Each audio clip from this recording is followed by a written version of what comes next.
means the instrument or the cause for the sukha and dukkha is the Purusha himself.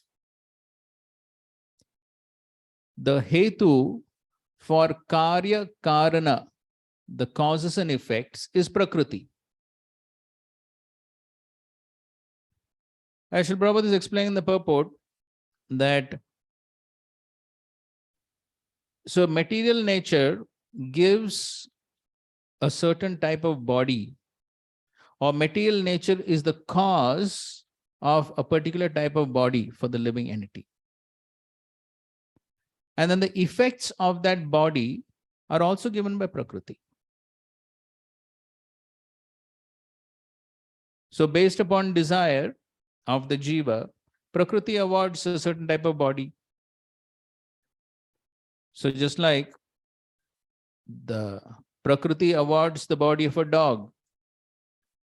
So Prakriti is the hetu, the cause of the body of the dog.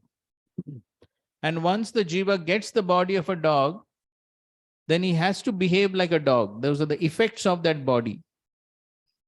So that those effects are also due to Prakriti.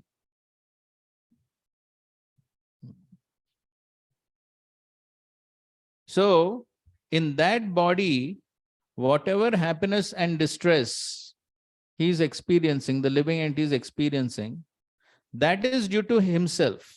That is due to his activities which he has performed in the previous lives. He experiences the sukha and dukkha.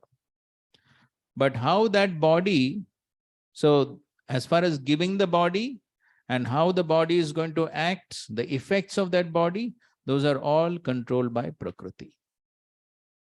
So once one gets a certain type of body, then there is not much choice.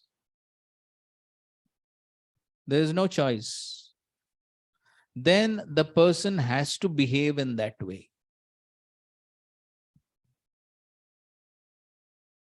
So just like one is given the body of a donkey, an ass, then he has to bray like an ass.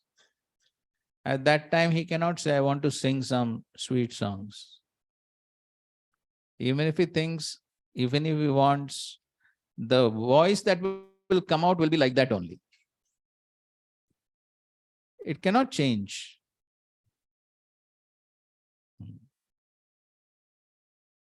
So, the important point here is that Prakriti is giving all these causes, effects, causes, effects. All these are being orchestrated by Prakriti.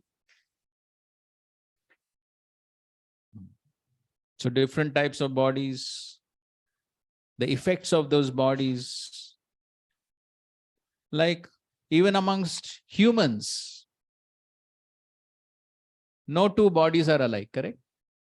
Here, any two bodies are alike here?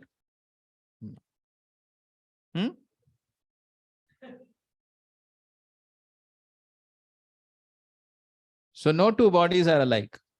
So the way one speaks, the way one behaves, everything is different. No two bodies are alike. It's that even two twins are not completely alike. So why? Prakriti is giving that type of body. Why Prakriti has given that type of body? Yes. So Prakriti is just instrument. Prakriti is just instrument giving those bodies. But the root cause is the jiva himself. So therefore, we find somebody can sing nicely, somebody can cook nicely, somebody can manage nicely, somebody can speak nicely, somebody can sleep nicely. There are some who don't get sleep.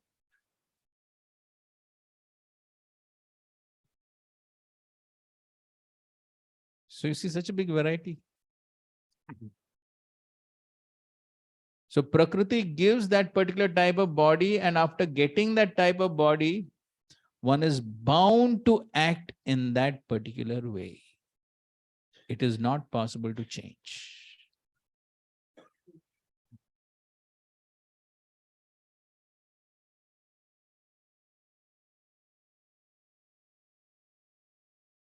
So the cause is, Prakriti is just the instrument for giving these different types of bodies.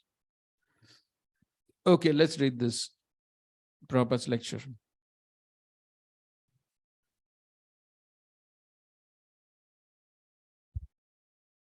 Just like one criminal is punished by the magistrate, that this man should undergo 6 months imprisonment. So the judge or the magistrate superficially is the cause of his punishment, but actually he is not.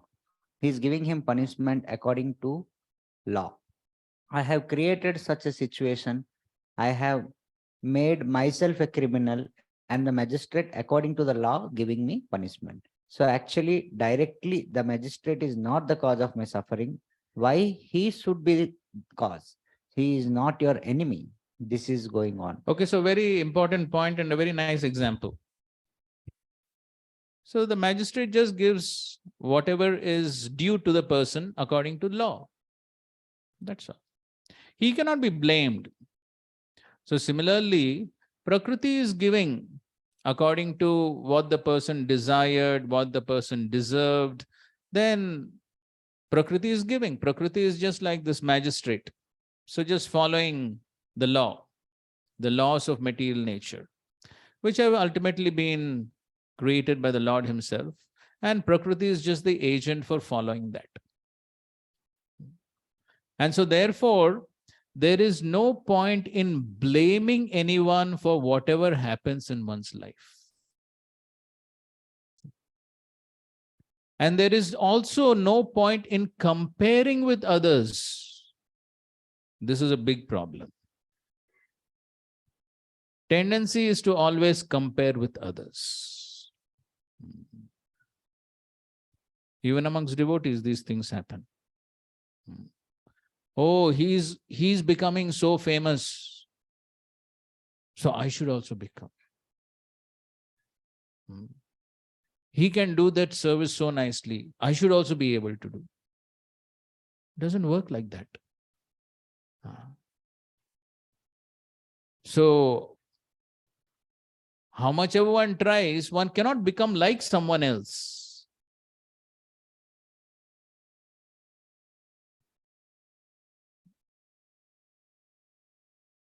So therefore, one has to learn to be satisfied with what has been awarded by Prakriti. Can't change it. Can't change it.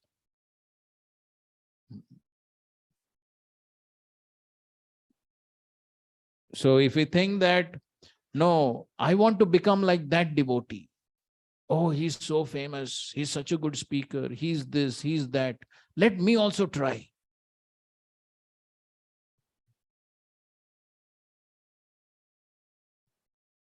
So it is just like if the monkey thinks that he can swim like the fish in water, and the fish thinks that he can climb on the tree like the monkey, is it possible? It's just not possible. Prakriti has given them different bodies, totally different, and they can't do the same work. So similarly, even amongst humans, even amongst devotees, so everyone is different.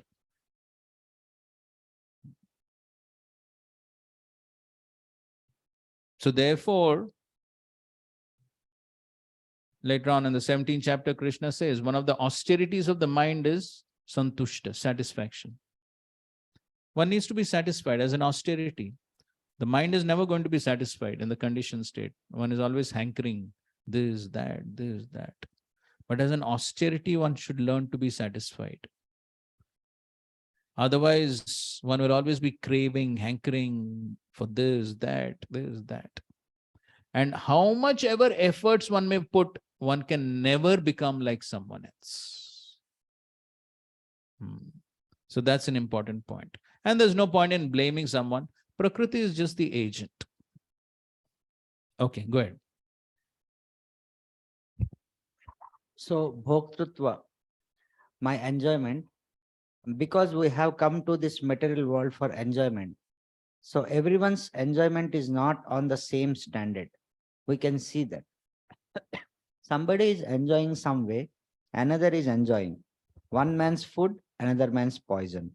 What is enjoyed by the hog is not enjoyed by other animal. This is going on. Okay. So, therefore, the verse says that Purusha Sukha Dukkhanam Bhoktritve Hetu Ruchyate. So, the Hetu, the cause for Sukha and Dukkha is the Purusha himself, and that Sukha and Dukkha is going to vary from person to person.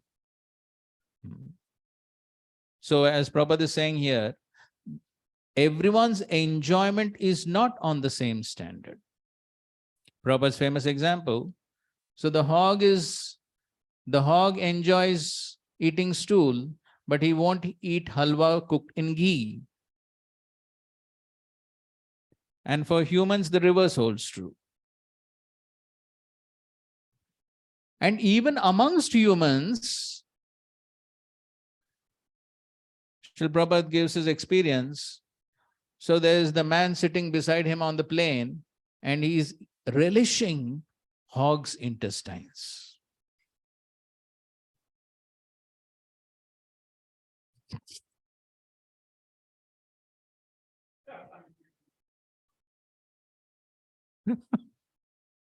See, just hearing it, see the reaction. But he's relishing.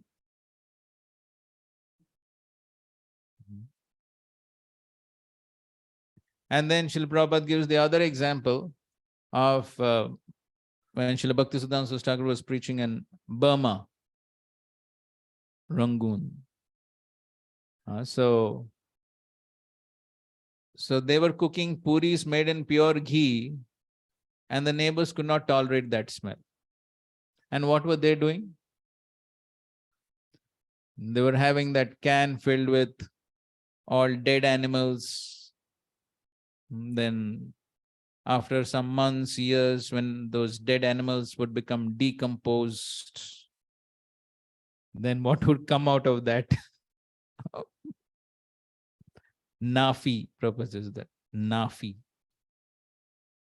That was like their nectar drink, which they would distribute on special occasions, festivals.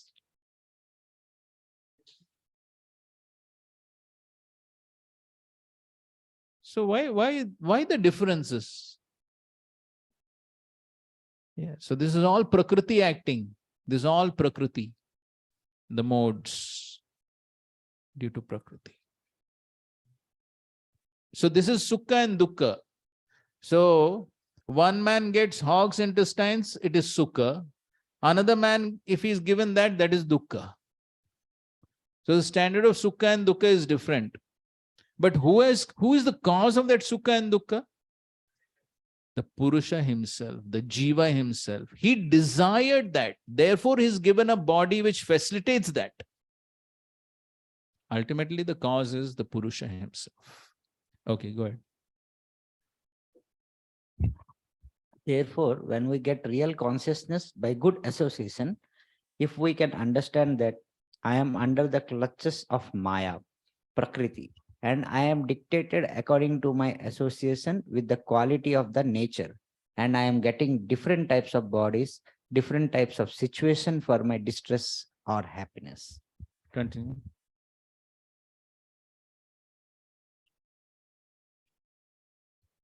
This is my position fully under the control of the Prakriti.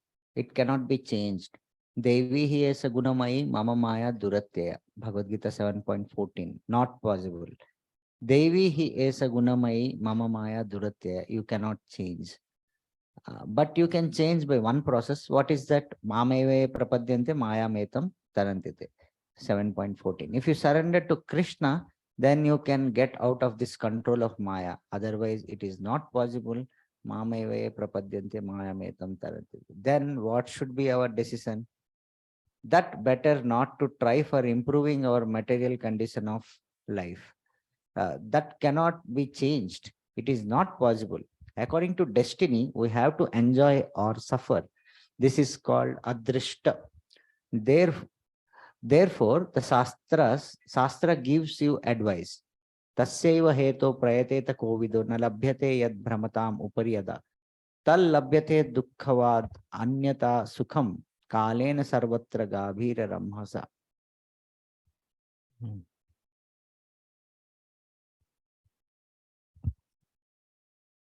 पीछे दे दो.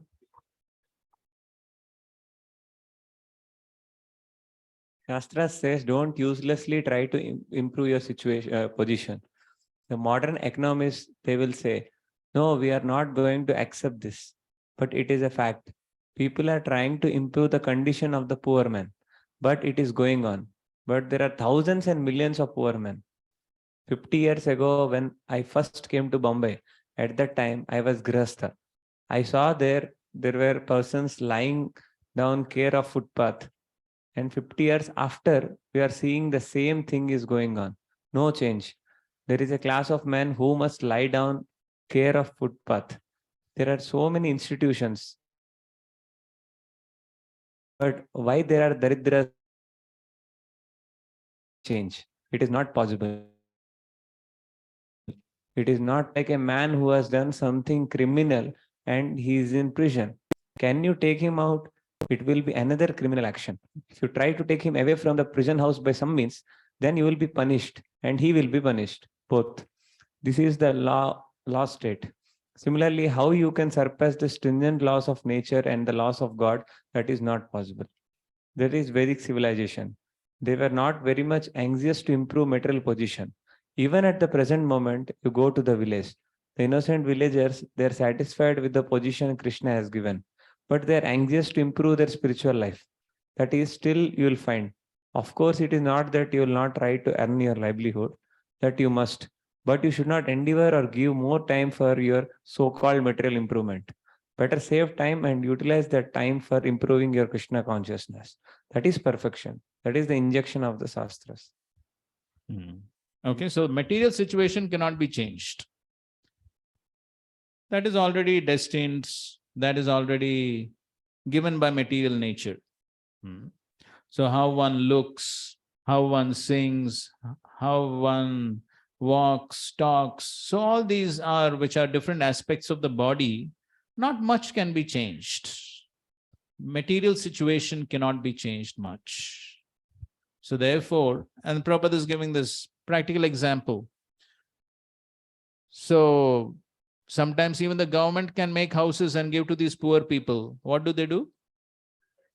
Yes, they will either give on rent or sell, and they'll continue to stay on the footpath. Why? They are forced to stay. That is their destiny. Nobody can change it. Even if somebody tries to change it, it doesn't work. And therefore, Srila Prabhupada says that when he went to America, he thought people lie on the footpath only in India.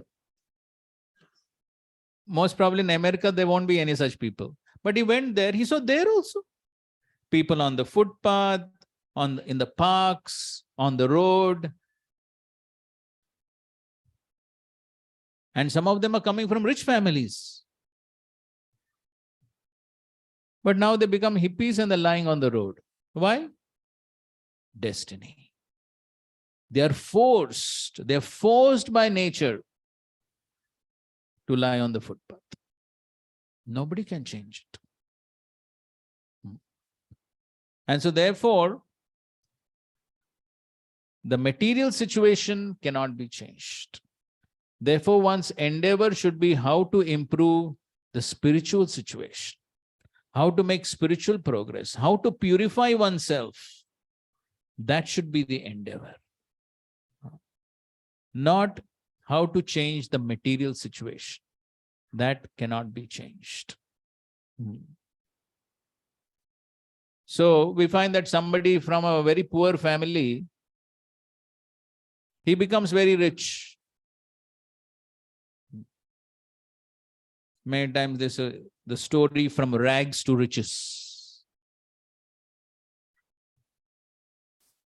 So then all poor people are trying to become rich. Does everyone become rich? No. Why not? It doesn't happen that way. So therefore, Prakriti is the instrument for giving everyone a particular type of body, a particular type of situation. So the cause, the instrument for the cause is the body, and the effects of the body, the various situations of the body, that is also given by Prakriti. But ultimately, the cause for the sukha and dukkha within the body is the Purusha himself, the Jiva himself. All right? Hmm? Hmm?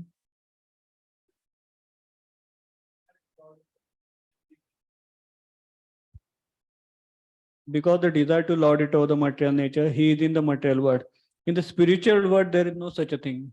Correct. If in the spiritual world, there is no such a thing, then why such a desire came? Let's go and lord over the material. Go back to the previous purport.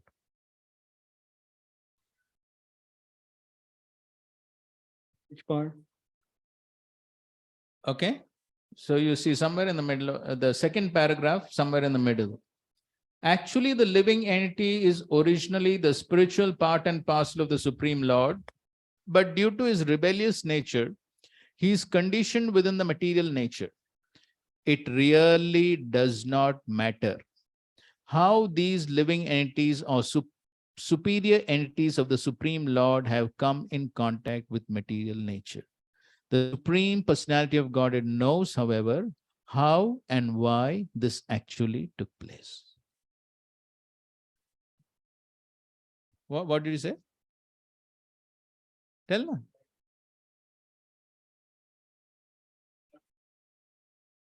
Correct.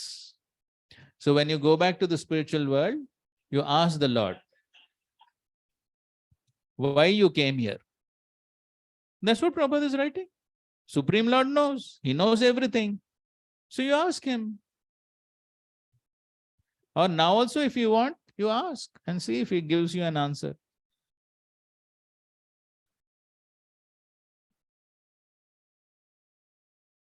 Anyway, what difference it makes?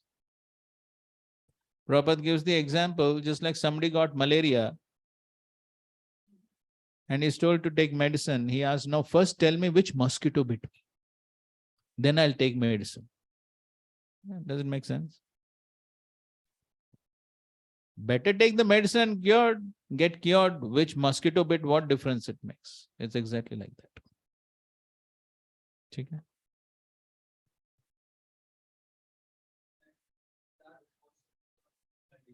Correct.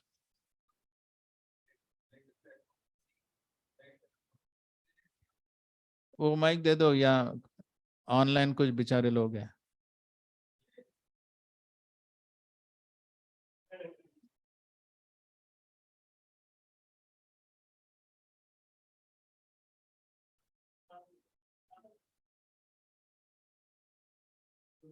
Guruji, from absolute platform, there is difference in happiness. Like we can, if we are at the absolute platform, then we can see that that is hog and that is human being. So hog is being involved in a very low grade of happiness and human being are involved in high grade. But being at the position of hog, for hog that stool eating is highest for him. He is enjoying. And Correct. for human being, they are taking so much pleasure in eating puris and halwa. But for both of them, that is the highest. And hog is very happy in hog.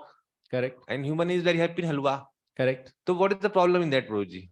Because when absolute platform we differentiate कि हाँ वो गंदा है वो high है, but hog के लिए तो वो best है. So somebody answer this question.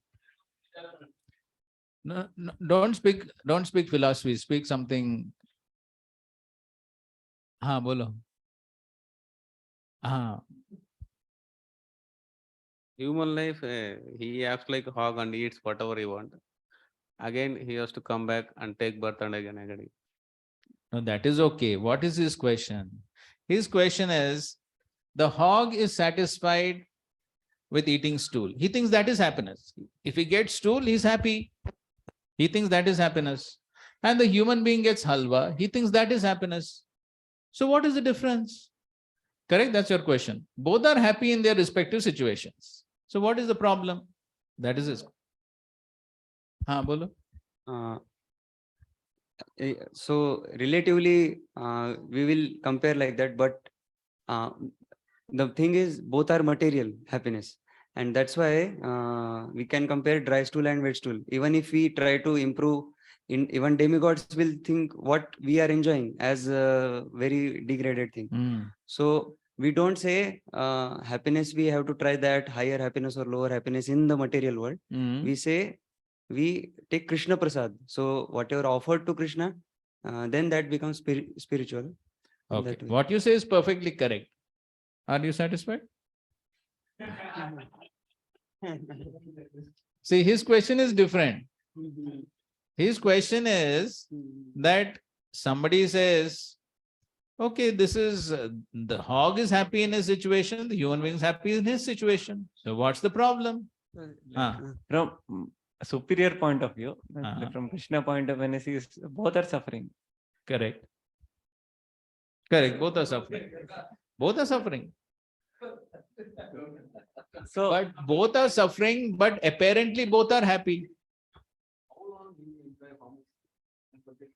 This Actually, for example, human being is given a higher consciousness to think Correct. what is right, what is wrong, and Mm. what is his. So eating, sleeping, mating, defending is there in animal body, Correct. and human being also enjoying thing. Hey, hog enjoy kar raha hai, मैं भी enjoy kar raha hu. Mm. Then he is similar to animal consciousness. Correct. So what is this benefit of getting human body? Okay. So he should think that what I have got my human body. So eating, sleeping, mating, defending, though already will be there. Why to not like elevate your consciousness and to take benefit of this human body? We should not say कि ठीक है वो enjoy कर रहा है eating में मैं भी enjoy करूँ मैं भी same हूँ. Means it is like next birth is animal life only. So you are planning for that. And then I'll be happy. Now I am happy. Next life I'll become hog or dog, and then also I'll be happy. In fact, when I get body of dog, unrestricted sense enjoyment on the street. At least in human being, there are restrictions. Dog life is much better. I can enjoy on the street, unlimited. So what is the problem? Human beings can think, but if the hog starts to think that I am eating something abominable, So the hog will die. correct. The hog will die. But the hog will never think like that. And so Because and then he has been programmed in that way. then there will be no race of hogs altogether. Very So, nice. This is a mercy of Supreme Lord that he should not think in that. Correct. Correct. Agreed. The point is agreed. Yes. So somebody will say, so very nice. So what difference it makes? As human being, I'm enjoying this. As hog, I'm enjoying that. Either situation, I'm happy.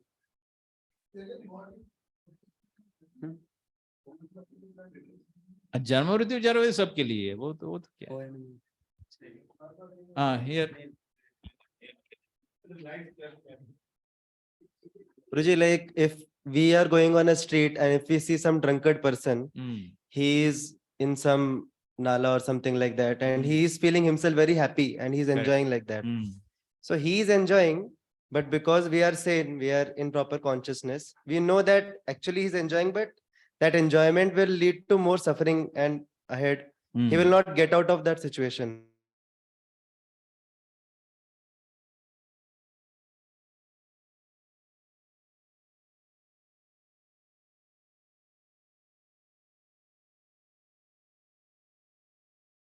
Something like that we can understand. That's correct. What do you say? You're okay? Like in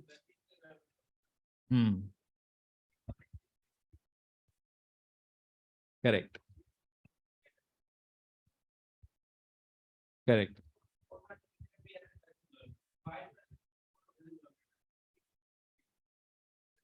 But Guruji, I can improve my life. I can improve the quality of my life. I can Ah. practice spiritual life.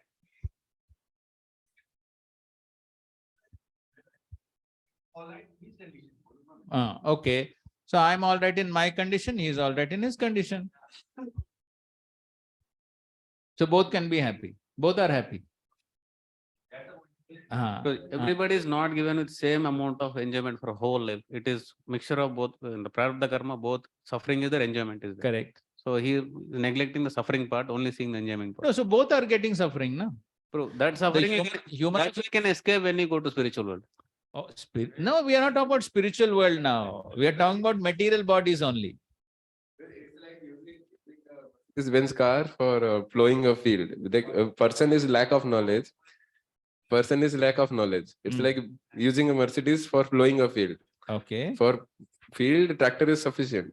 But if a person is not in knowledge of what he is doing and how much capacity he has, what is his consciousness, then it is foolishness practically. If you see.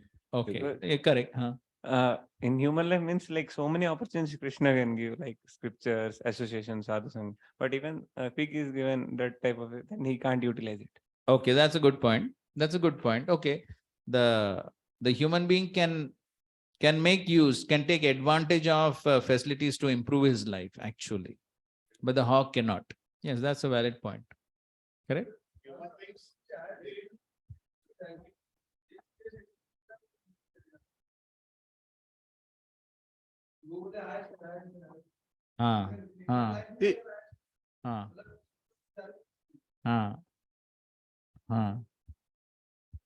Telling halwa puri. So after eating halwa puri time and again, they can get indigestion. And one point of time, they can realize this halwa puri is not good.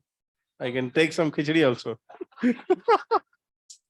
The hogs, they cannot realize this. The hogs don't get indigestion.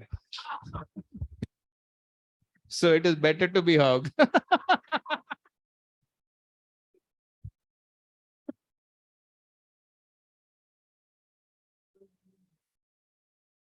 So, Prabhupada, when he was giving such a talk, there was one person who stood up in the audience and actually said, Swamiji, what is the problem in becoming dog in the next life? So Prabhupada says, just see how degraded. How degraded they become. They're ready to become dog in the next life. And the person thinks it's all right. Now how Prabhupada refutes it is like this. If somebody says like this, as exactly like your question, what is the problem in becoming a dog or hog? After all, it is okay. That standard of happiness is, the hog is satisfied. I am satisfied. So everything is fine. What difference it makes? Prabhupada says, okay, agreed. I'll make you dog just now. Are you ready? You are saying it is okay, dog, hog, everything is okay. I will make you dog just now. Will you agree?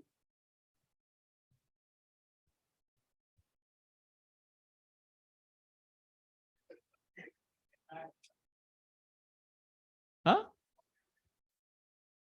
No. See, it's an argument. It's an argument. So if somebody, no. See, if somebody says, okay, dog, hog, human, everything is same. Okay, fine. I will. Why wait till you're saying dog is also okay? Why wait for another few 40, 50 years and then become dog? I will make you dog right now. Will you be ready? No, nobody is ready for that. Why? So the fact is, nobody wants to become dog or hog. Nobody wants to become. Basically, the person wants sense enjoyment. That's all. That's all. So therefore, one has to understand that as humans, we have been given something which the animals have not been given.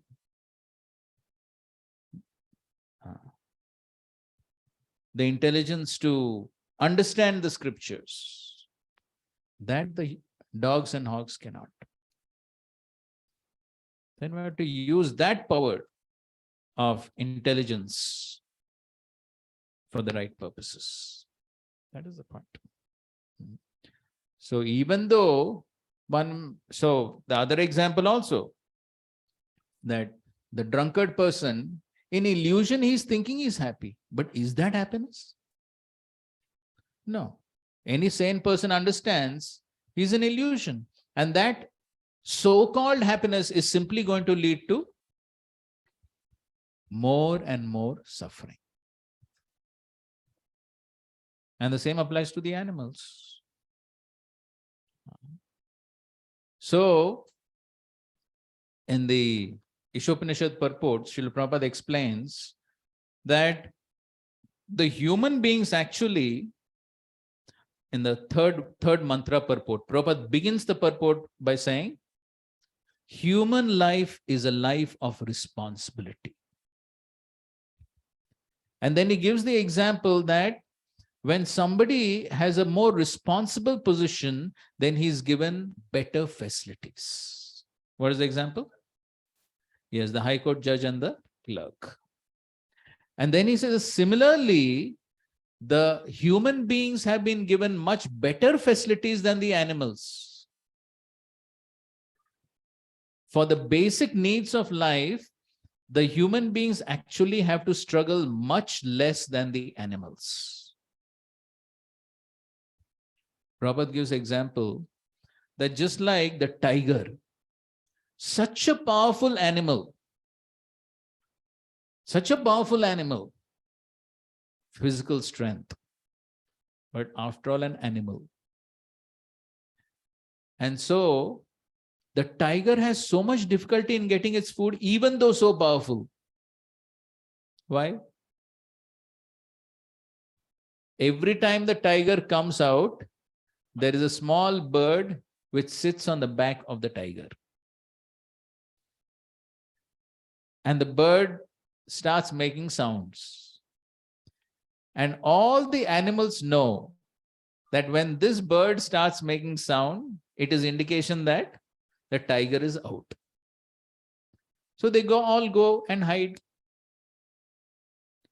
The tiger does not get its food.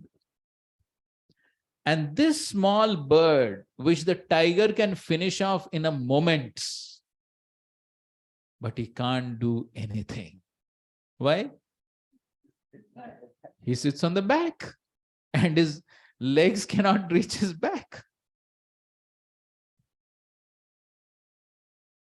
This is the functioning of Prakriti. This is how Prakriti functions. So on the other hand, the human beings actually, if they follow the laws of God, they can get their basic necessities much more easily than the animals. Another example Prabhupada gives, just like a bird. When the bird is eating grains, what is the bird doing? What is the bird doing? Always looking here and there. Why? So much of fear. Now, any human, as he eats, whatever he eats, is he in so much fear? No. So actually, the human beings have much better facilities than the animals. Why? Life of responsibility. So therefore, even though the animals in their bewildered state of illusion may think themselves to be happy because they're conditioned like that, but that does not mean that they are actually happy. That is the standard. That is fine. But at the same time, they have to undergo so much suffering also. So therefore, as human beings, then we have to understand that human life is not meant simply for that low-grade happiness, meant for something else. So these are Prabhupada's arguments. So therefore, as preachers, it is very important to hear especially Prabhupada's lectures and conversations.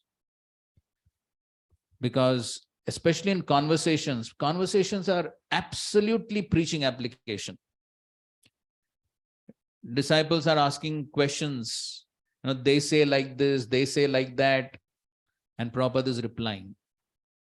How to refute all these different arguments. Very powerful. So preachers should definitely listen to these conversations of Prabhupada. So, and so many of Prabhupada's disciples say that there's not one question which Prabhupada could not answer. Any question that is put on the spur of the moment, Prabhupada just refutes it. And such a powerful and logical way, nobody can refute. So this is the point here. Okay, fine. So now, the next verse, which is a very important verse. So this verse is said to be the Mahavakya of the last 6 chapters. Because the entire last 6 chapters, that is how the living entities are influenced by the 3 modes and how to get out of the last 6 chapters. And so therefore, this verse is said to be the basis for the last 6 chapters. Purusha prakritisto hi bhungte prakriti jan gunan karanam gunasangosya sadasadyoni janmasu. The living entity in material nature thus follows the ways of life, enjoying the 3 modes of nature. This is due to his association with that material nature. Thus he meets with good and evil among various species. Okay, so we have discussed these points, that because of Purusha Prakriti Stohi Bhungte Prakriti Jan Guna. So the Purusha, the living entity, is trying to enjoy. He's trying to enjoy in the material world, trying to lord it over material nature. And as a result of that, Karanam Guna Sangasya. So this is because the cause of this is his association with 3 modes. And because of the association with 3 modes, Sad Astyoni Janmasu. Higher species, lower species, different types of bodies he gets.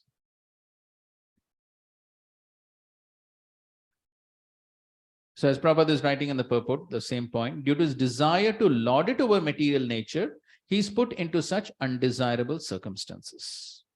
And then under the influence of material desire, the living entity is born sometimes demigod, as a man, beast, bird, worm, aquatic, saintly man, bug, that is going on. And in all cases, the living entity thinks himself to be the master of his circumstances, yet he is under the influence of material nature. This is an important point. So, in all species, what he thinks? I am the master. But what is reality? He's simply a servant. He's simply subservient to material nature, though he's thinking I am the master. Again, Prabhupada gives simple example. So on these morning walks, now Prabhupada is seeing, one man is going and he's taking a dog. And Prabhupada is saying, just see, this man is thinking he's the master of the dog. But actually what he's doing? He's serving the dog. But he thinks himself to be the master. That is what is happening in this world. One is thinking himself to be the master, but actually, what is the person's control? One is forced to become diseased, one is forced to become old, and ultimately one is forced to die. So where is controllership? Absolutely no controllership. But Maya influences the person in such a way, he's put into illusion to think that I am the master. That is the illusion. In all species, he's simply servant, but he imagines himself to be the master.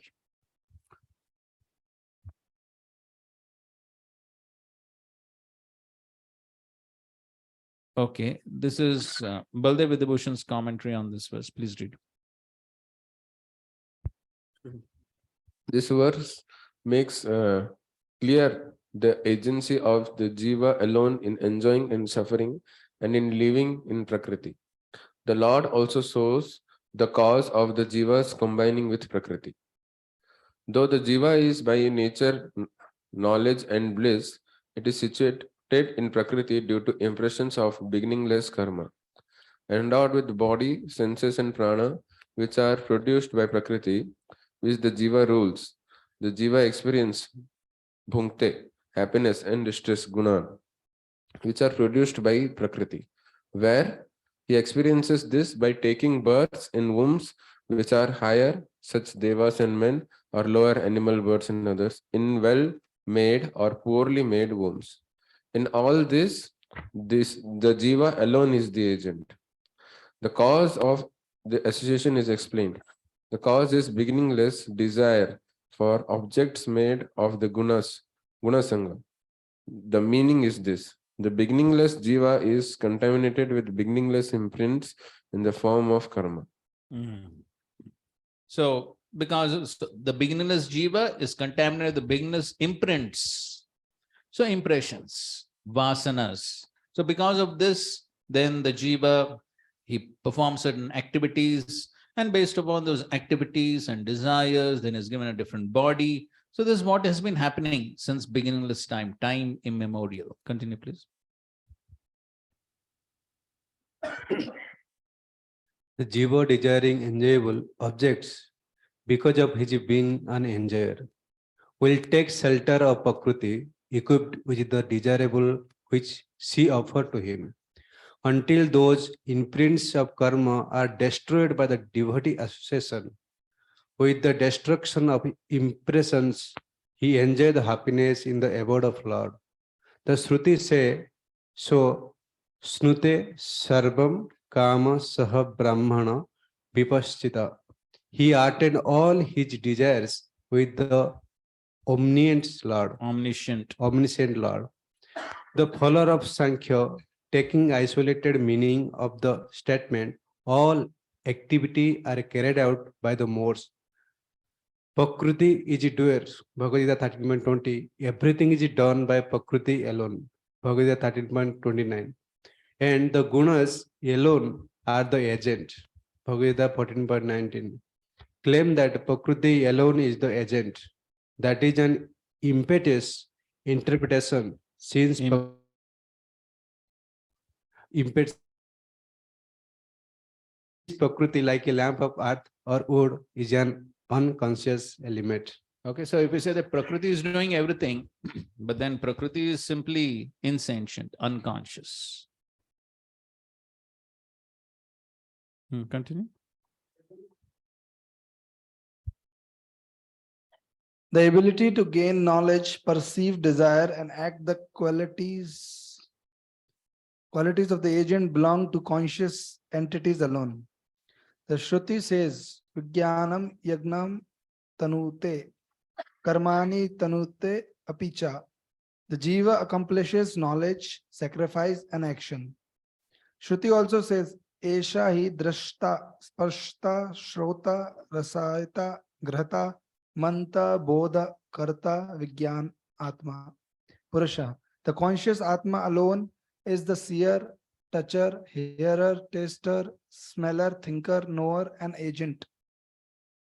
Okay, so the point is that as far as Prakriti is concerned, so Prakriti is unconscious, but then there is the conscious living entity.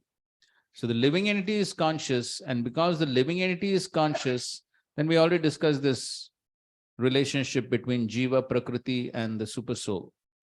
So the Jiva desires, and then the Supersoul understands the desire, and then the Supersoul directs Prakriti to act in different ways. So therefore, the Prakriti by itself is simply an agent for the fulfillment of the desires of the Jiva. So here, as he makes this point, the Jiva desiring enjoyable objects because of his being an enjoyer will take shelter of Prakriti equipped with desirables which he offers to him until those imprints of karma are destroyed by devotee association. As long as those vasanas, those imprints are there, the person will simply continue to act according to those vasanas, according to those impressions, according to those desires. And that is how material life continues. And it has been going on since time immemorial. It has been going on. Now, this statement, which Baldev Debushan puts over here, Prabhupada expands it very beautifully in the next paragraph. So read the next paragraph of Srila Prabhupada's purport.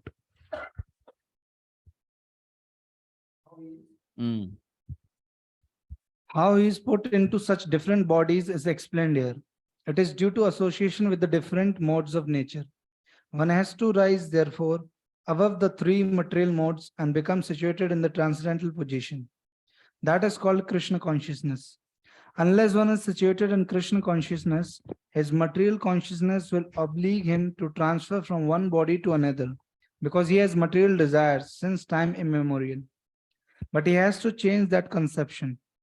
That change can be effected only by hearing from authoritative sources. The best example is here. Arjuna is hearing the signs of God from Krishna. The living entity, if he submits to this hearing process, will lose his long cherished desire to dominate material nature, and gradually and proportionately, as he reduces his long desire to dominate, he comes to enjoy spiritual happiness. In a Vedic mantra, it is said that as he becomes learned in association with the Supreme Personality of Godhead, he proportionately relishes his eternal blissful life. So here the key statement, very beautiful, precise sentence Prabhupada is writing. The living entity, if he submits to this hearing process, will lose his long cherished desire to dominate material nature, and gradually and proportionately as he reduces his long desire to dominate, he comes to enjoy spiritual happiness. Every word of this sentence is so precise. The living entity, if he submits to the hearing process, Prabhupada didn't write if he hears. He says submits to the hearing process. So what does it mean to submit to the hearing process? Yes. That means one is hearing with a submissive attitude. And when one hears with a submissive attitude, then one tries to apply what one hears. And that is the meaning of submits to the hearing process. So one may keep on hearing. Maybe for lifetimes one can hear. But if the submissive attitude is not there, and one does not try to apply what one hears, there is going to be no transformation. There's going to be no change. Because everything is based on the application. Everything is based on how one puts the knowledge into practice. So as we were telling in the morning also, so one can get knowledge about Atma, Paramatma, all that, and yet have no realization of the subject matter when it comes to practice. So therefore, submitting to the hearing process means making an endeavor to apply what one hears. Then when one applies what one hears, then what happens? Then he will lose his long cherished desire to dominate material nature. Long cherished desire. How long? Yes. And then when he loses that desire to dominate, what is the next result? And gradually, so the change is going to be gradual. It is not going to be abrupt. Proportionately, what is the proportion? What is the comparison here? The comparison is between the desire to dominate and spiritual happiness. So these are inversely proportional. So as the desire to dominate reduces, spiritual happiness increases.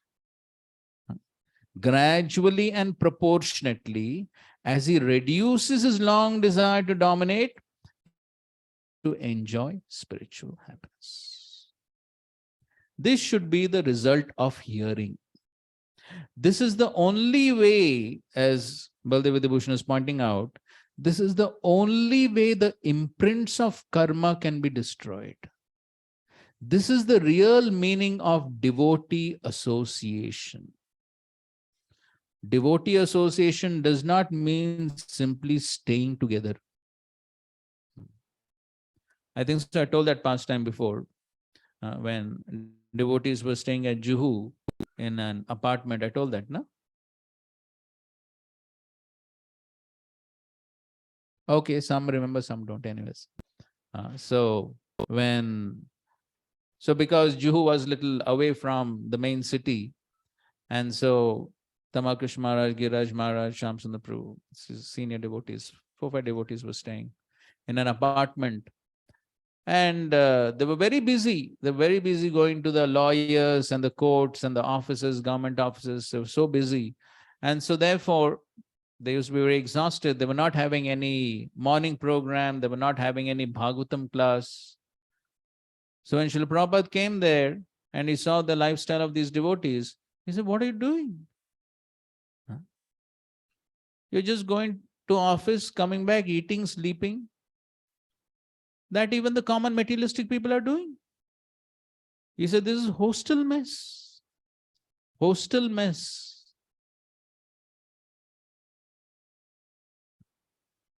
Why? Because if the hearing is not there and one is not trying to apply what one is hearing, then there is no difference between materialistic life and simply working in the association of devotees. So then ISKCON becomes another company. Like there are so many other companies. So this also becomes another company where people are coming, doing some work and going. This will become another place like that. There won't be any difference. So, who was telling that pastime? That Prabhupada saw that there were very few people in the Bhagavatam class. And then Srila Prabhupada said, no, somebody said they're busy in construction. Who told that pastime? Krishna Prabhupada. So Prabhupada said that we can pay money and get the construction done, but no one can be paid to sit in the class and hear. So the point is that as devotees, this is the main business. The main business is to hear, apply, and make a change, bring about a change in one's life. That change has to take place. The imprints of karma, the previous vasanas, desires, they need to change. And that can only happen in the devotee association. That means by hearing from devotees. And there has to be quality of that hearing. And what is that quality? Submissive oral reception. That means one has to take seriously what one is hearing and try to apply in one's life. That is the only way things can change. Otherwise, material life will simply continue. Because the previous vasanas, desires, will force the person to act in material ways, and then material life continues. So the destruction of these impressions can only take place when one superimposes Krishna conscious impressions over the material impressions. That is the only way. And therefore, there's a very beautiful statement. This is the only way one can get out of the influence of the modes. Karanam guna sangasya.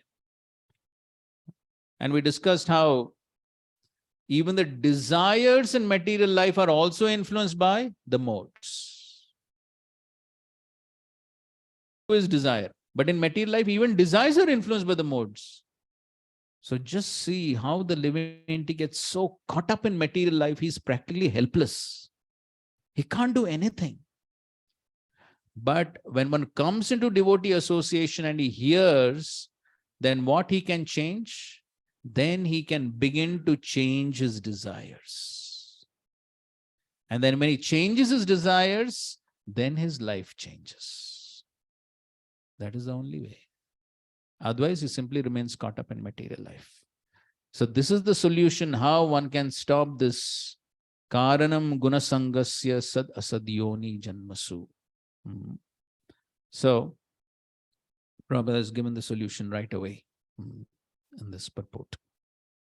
Okay, so this is the relationship of the Prakriti and the Purusha, that is the Jiva, and how he is caught up in this Prakriti.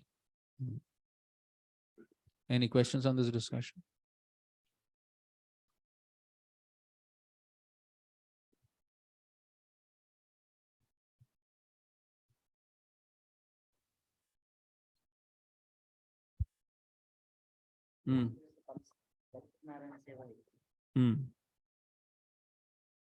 I could not relate to that example, because if you are helping a poor, you also become a criminal. It shows like that. But what Prabhupada meant there? Yes. So actually, in one lecture, Prabhupada says, so the social welfare workers, they are actually trying to take the position of God, because they're trying to change the destiny of the other people. So they're indirectly taking the position of false gods. And they're thinking we can change the destiny of these people by giving them something. But they cannot change. That is the point. So these people may think that they are doing something good, but they actually cannot do anything. That is the point. So just like the criminal, so if somebody tries to help a criminal escape from the jail, then he'll also be punished. So that means the person who's trying to help the other people by social welfare service, he also remains simply in the material world. He also doesn't escape, because he's thinking that he is doing good for these other people. At the most, he may get some material punya, but the material punya will only continue his material existence. So neither the other person escapes the material world, nor this person escapes. Both of them continue in the material world. That's different. All right. Okay, fine. So now he speaks about the other Purusha, who's the real Purusha, and that is the super soul. 23. Upadrashtanumanta cha bharta bhokta maheshwaraha paramatmeti chapyukto dehesmin purusha paraha. Yet in this body, there is another, a transcendental enjoyer, who is the Lord, the supreme proprietor, who exists as the overseer and permitter, and who is known as the super soul. Okay, so now this is Purusha Paraha. So previously also that was Purusha, but this is Purusha Paraha, transcendental Purusha. So this is, so here the super soul, he is on the transcendental platform, and he is Upadrashta Anumanta. So these are these activities that he does. So he is the overseer, Upadrashta, Drashta, he's looking at everything, what everyone is doing. And we know that famous example of the two birds on the tree. So he's watching what the jiva is doing, and he gives permission, Anumanta. Unless he gives permission, then the jiva actually cannot do anything. And at the same time, he's Bharta, he's maintainer, he's Bhokta, he's the supreme enjoyer, he's Maheshwara, the supreme Ishvara, the supreme controller, and he's known as Paramatma. So as Prabhupada writes, it is stated here that the super soul who is always with the individual soul is the representation of the Supreme Lord. He is not an ordinary living entity. And because the monist philosophers take the knower of the body to be one, they think that there's no difference between the super soul and the individual soul. To clarify this, the Lord says that he's represented as the Paramatma in every body. He's different from the individual soul. He's para, transcendental. Okay. Okay, then Prabhupada is repeating those points. The super soul Paramatma has legs and hands everywhere. Individual soul does not.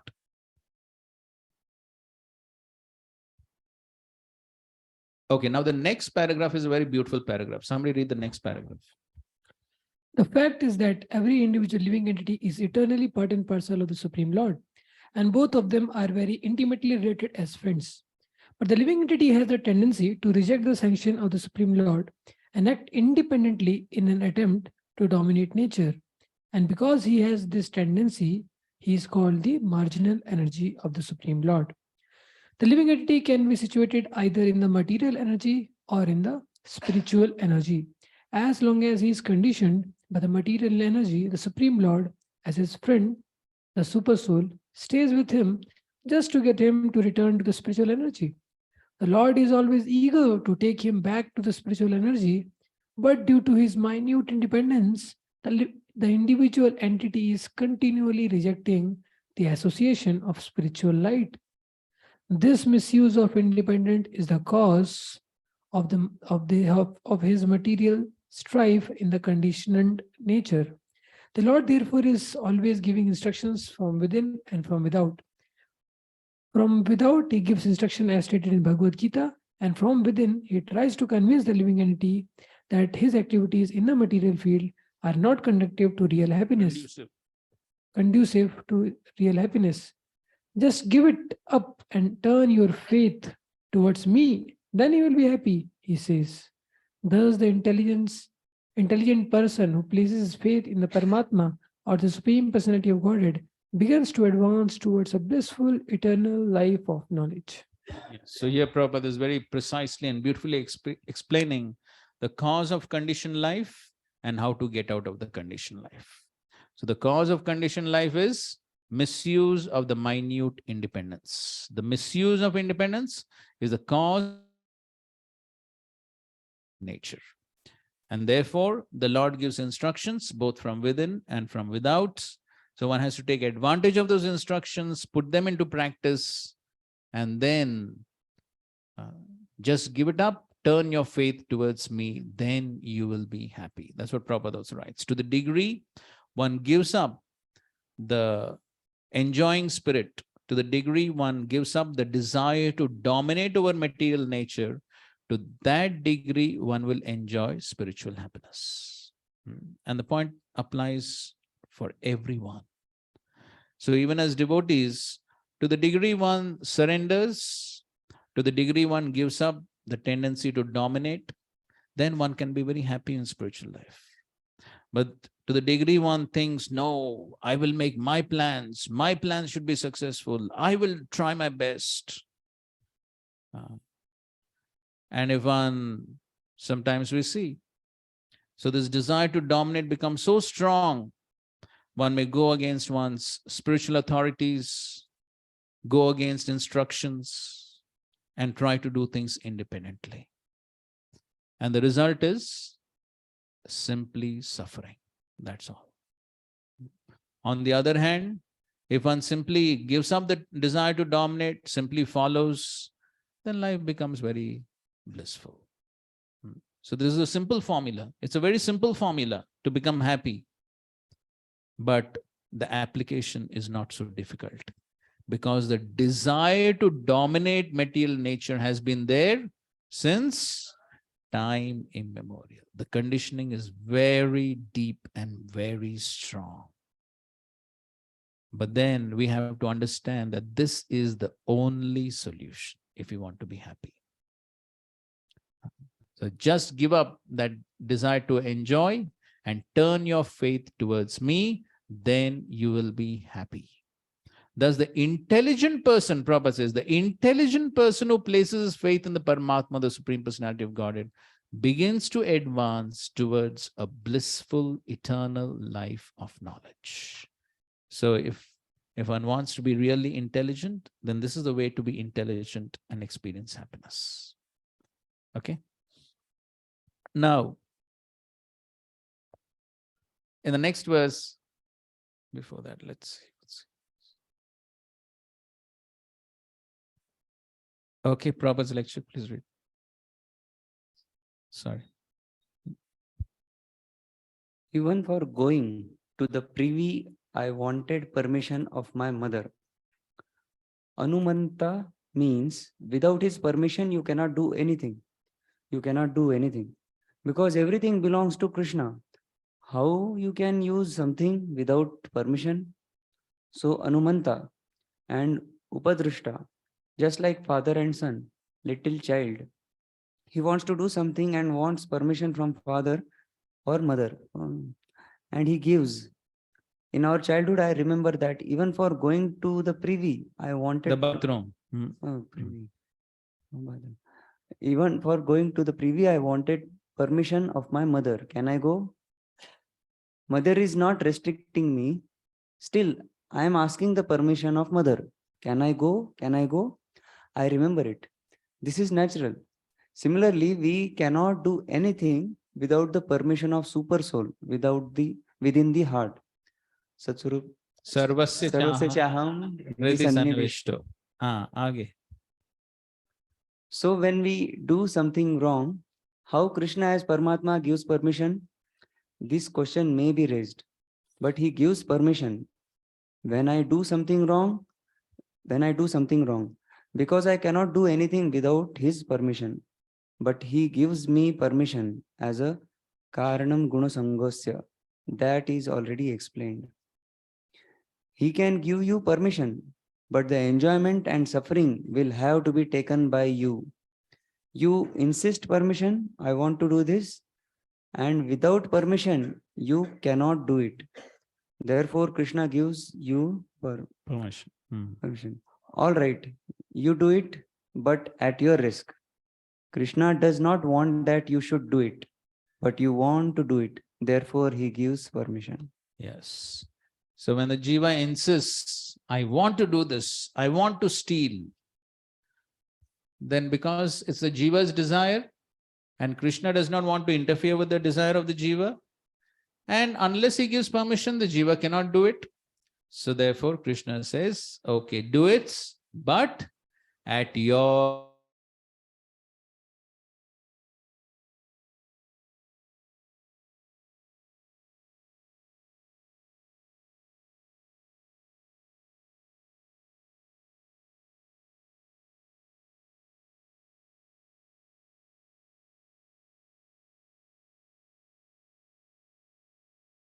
गुणैः सह सर्वथा वर्तमानोऽपि न स भूयो विजायते.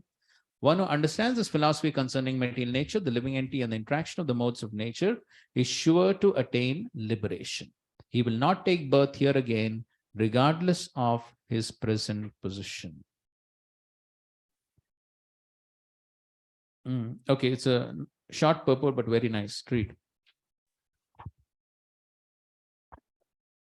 Clear understanding of material nature, the super soul, the individual soul, and their interrelation makes one eligible to become liberated and turn to the atmosphere without being forced to return to this material nature. This is the result of knowledge. The purpose of knowledge is to understand distinctly that the living entity has by chance fallen into this material existence. By his personal endeavor in association with authorities, saintly person, and a spiritual master, he has to understand his position and then revert to spiritual consciousness or Krishna consciousness by understanding Bhagavad Gita as it is explained by the personality of Godhead. Then it is certain never come again into this material existence. He will be transferred into the spiritual world for a blissful eternal life. So again, here this important statement: by his personal endeavor in association with authorities, saintly persons, and a spiritual master, he has to understand his position and revert to spiritual consciousness or Krishna consciousness by understanding Bhagavad Gita as it is explained by the personality of God. So there has to be personal endeavor in association. So it does not mean that I simply be in association and things will happen automatically. No. One has to put the personal endeavor. The endeavor has to be there. And Prabhupada's famous example in that connection, ultimately everyone has to fly his own plane. So yes, the association may be there to give us inspiration, to give us help. All that may be there. But ultimately, I have to put the endeavor. I have to chant my rounds attentively. I have to hear attentively.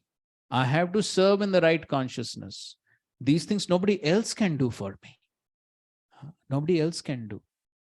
So therefore, even though Sri Chaitanya Mahaprabhu is definitely Namo Mahavadanyaya and very merciful, his mercy is that he has given us a very easy process in comparison to all the other ages. That is his mercy.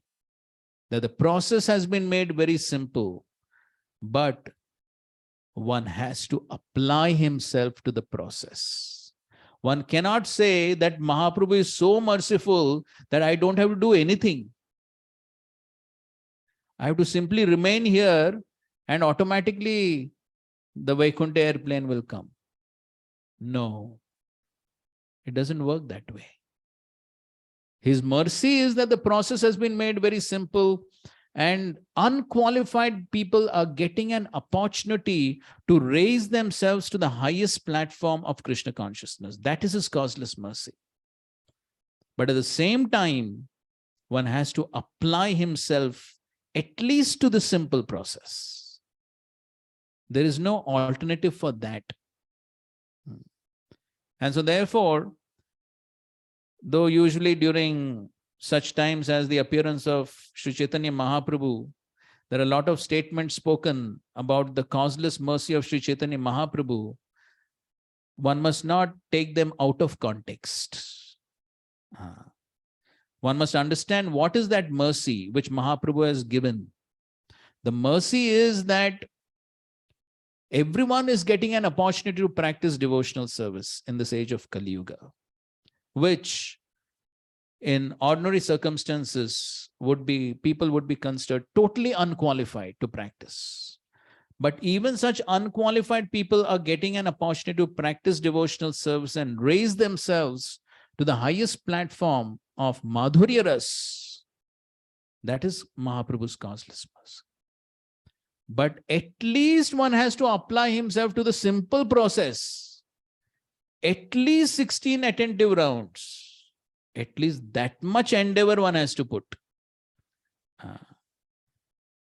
So then, yes, therefore, the sincerity and seriousness in the application of the simple process is imperative. There is no alternative for that. Therefore, Prabhupada makes it very clear that yes, Mahaprabhu has given the simple process, but one has to be sincere and serious. That is a must. And the same point Prabhupada is writing here. By his personal endeavor, the personal endeavor has to be there in the association with authorities, saintly persons, and spiritual master. So yes, everyone else is there to give the help, to give the encouragement, to give the instructions. But ultimately one has to apply. Srila Prabhupada gives the other example. That just like a person has fallen in the well and a person throws a rope, what the person has to do? At least he has to catch hold of the rope. If the person says, no, I will not even hold it, you pull me out. Come on. At least you have to hold the rope. So that's what Mahaprabhu has done. Mahaprabhu has thrown the rope. So coming in parampara, the rope is coming in parampara, and Srila Prabhupada has made it even more simple.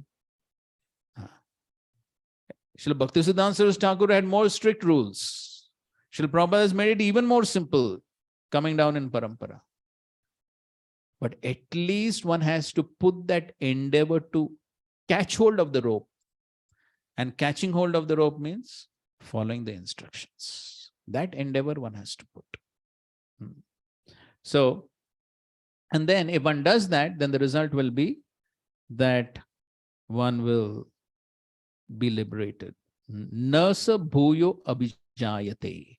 Then one will not take his birth again in this material worlds. So now, just 2 more verses to complete the section. So now, what are the different ways in which one can attain this knowledge of the soul and the super soul?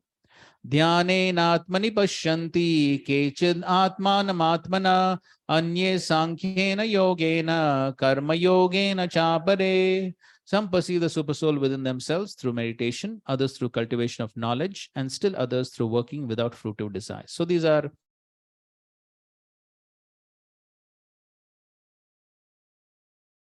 soul and the super soul. So basically there are these 3 processes. The dhyānena in here refers to the devotees, okay? And then there is the Sankhena Yogena, these are the Jnanis, and the Karma Yogena, that is the Karma Yogis. So, as Prabhupada writes in the purport, that, but there are others who are faithful in the understanding, and they're called introspective devotees, that is the Dhyanenatmani, then philosophers, that is the Sankhena, and workers who have renounced fruitive results, that is the Karma Yogena. Those who always try to establish the doctrine of monism are also counted amongst the atheists and the agnostics. Okay, so the Mayavadis are counted amongst the atheists. In other words, only the devotees of the Supreme Personality of Godhead are best situated in spiritual understanding because they understand that beyond this material nature, the spiritual world and the Supreme Personality of Godhead is explained as Paramatma. So these are the different ways by which one can come to the proper understanding of the soul and the super soul. Now, if one is not able to follow any of these yogic processes, then what? So Krishna is giving an alternative in the next verse. Anye tvevam ajananta shrutvanebhya upasate tepi chatitarantyeva mrutyam shruti parayanaha. Again, there are those who, although not conversant in spiritual knowledge, begin to worship the Supreme Person upon hearing about him from others. Because of their tendency to hear from authorities, they also transcend the path of birth and death. So Krishna is saying, okay, you cannot perform all this karma yoga, jnana yoga, ashtanga yoga, bhakti yoga, you can't perform all this. At least hear, shruti parayanaha, hear from the right sources. So Prabhupada writes, okay, we'll read this purport. Somebody read.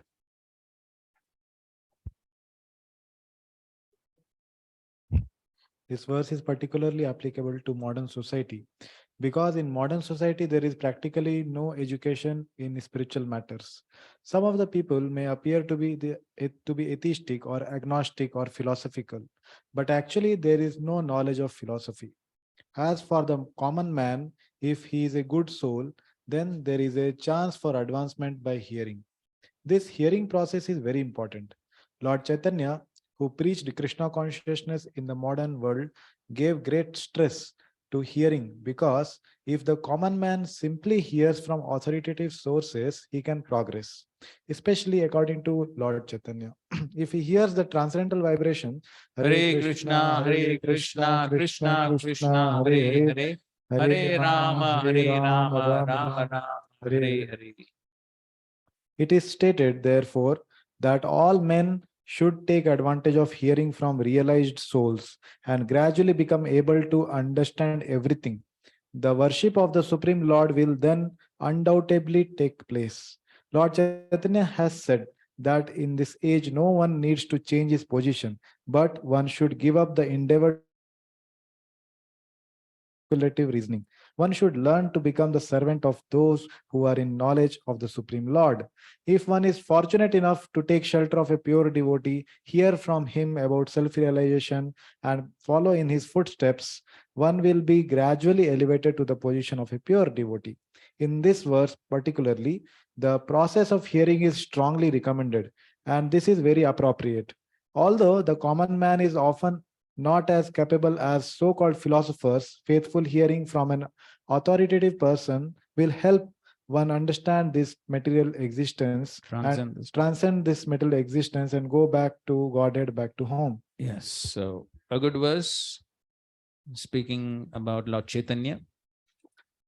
So as Prabhupada is quoting the verse, Jnane prayasam udapasya namanta eva.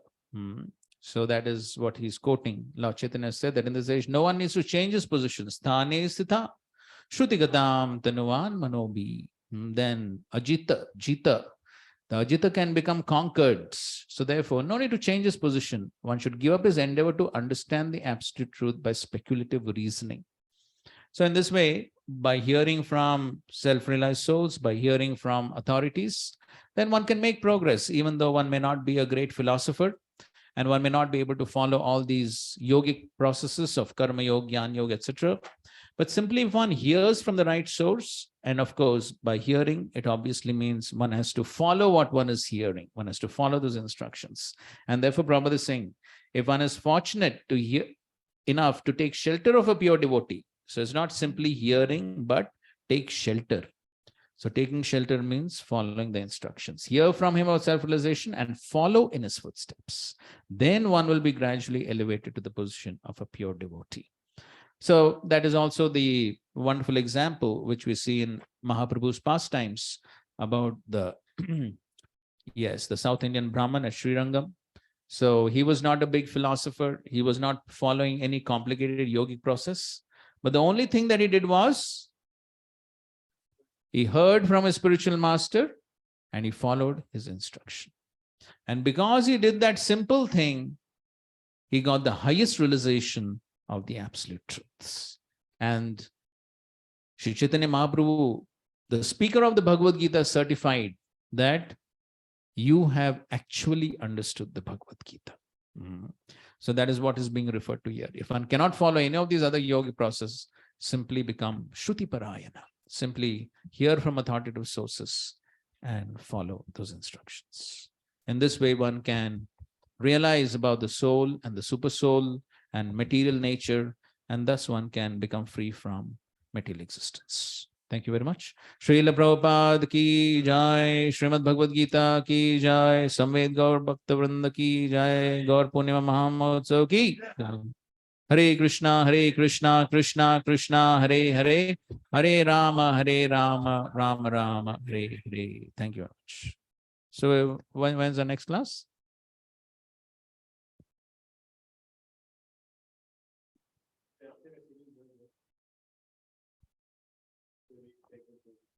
Simple. Hare Krishna. So to us here, and from day after tomorrow, Wednesday, then Thursday, then Friday, next 3 days also we'll have class. Same time, same venue also. Everything will continue. And also one more announcement is regarding in the next submission of the OBA and CV exam of this particular this. So in the month of April, I will be sending the dates also in the mail again, but just to give idea, by 20th of April, we're supposed to have OB and CBA, and on 17th we'll be having our shloka test. Yes, April 17th April shloka test and 20th submission. Yeah, 1 month is there. Yeah. Hare Krishna. Thank you.